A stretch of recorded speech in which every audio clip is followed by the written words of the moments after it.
Welcome to Facts TV News, where everything is true. JDF investigating robbery carried out by men dressed in army gear.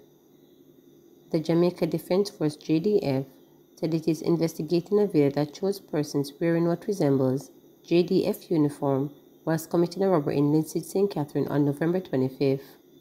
The JDF noted that it takes the matter seriously and is conducting the necessary checks to verify if the uniforms used in the incident are in fact the property of the JDF. It said it will be providing all possible assistance to the police in the effort to bring the perpetrators to justice. The JDF is urging anyone with information about the incident to call its tip line at 876-837-8888.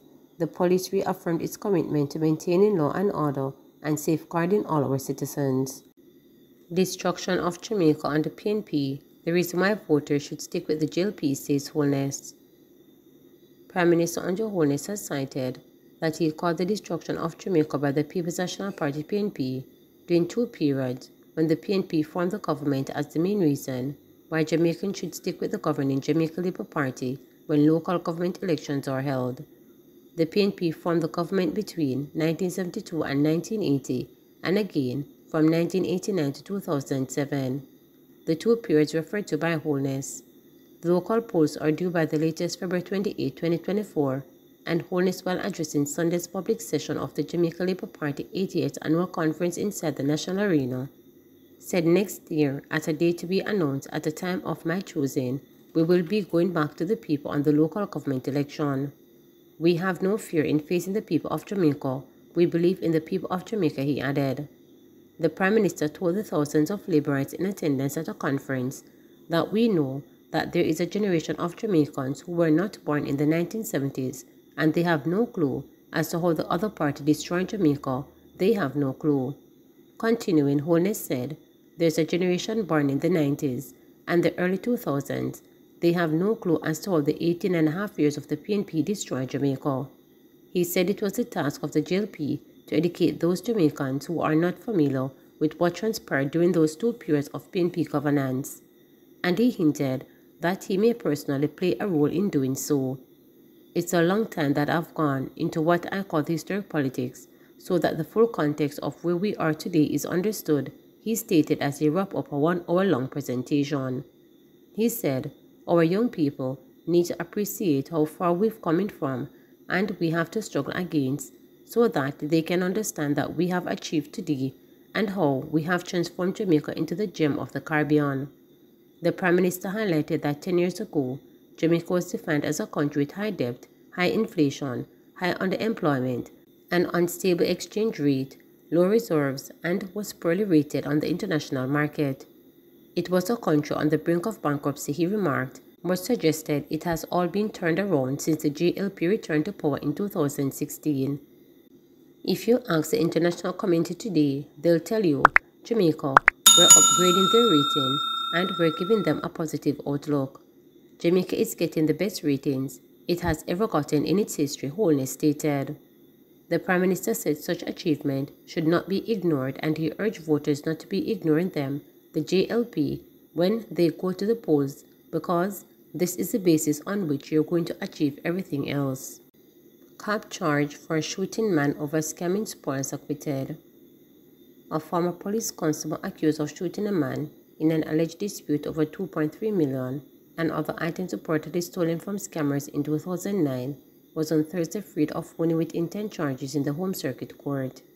The 38-year-old ex-cop Mr. Price, who was arrested in April 2019 following his deportation from the United States, was found not guilty by Justice Witcher after a 4-day judge-alone trial.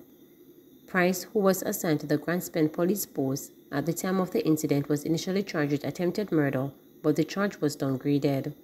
He was charged along with 3 other persons, including 2 policemen, who were freed of robbery with aggravation charges.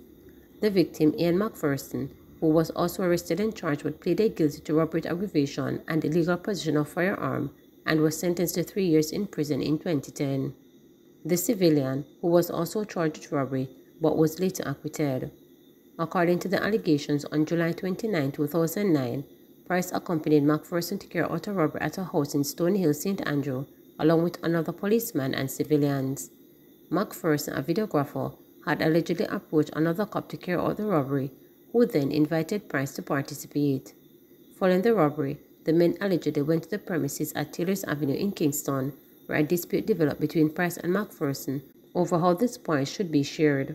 Shortly after, it is further alleged that McPherson went in his motorcycle to leave, but heard Price calling out to him. He allegedly looked around and saw a man whom he called the braid-hair man pulling a gun at him, and he was shot twice in the forehead.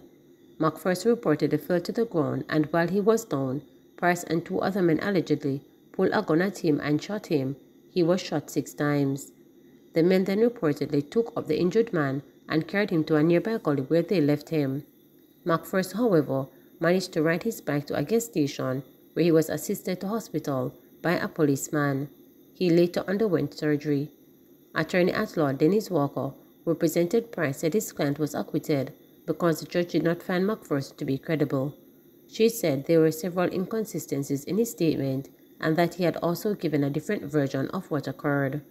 According to her, McPherson in his first statement made no mention of Price shooting him, but named him in the second statement, which he gave in 2011. When I was cross-examining him about it, he said it was the police who did their investigation and came up with the name of Price, and while he was in custody, he learned of the name, the attorney said. She further pointed out that McPherson, in one version of the incident, reported that he was shot in Castle Park Gully by a gunman while riding. Meanwhile, Walker, when asked to describe Price's action to hit acquittal, said, "He is joyous, he maintains his innocence."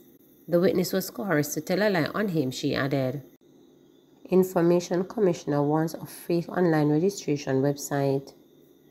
As the country prepares for the full implementation of the Landmark Data Protection Act 2020 on December 1, there is a warning about a fake online registration website. The Office of the Information Commissioner, which is a regulatory authority under the Act, has revealed that it recently received information about a website purporting to accept online applications for registration as a data control under the Act. But the office is advising that registration will begin on Friday, December 1 for an email application on its official website. Information Commissioner Celia Barkley says details on how to register as a data controller will be published in the local newspapers and on its website in short order. Businesses or individuals who process people's personal data for certain purposes are considered data controllers and will be required to register with the Office of the Information Commissioner. Please remember to subscribe, like, share, and click the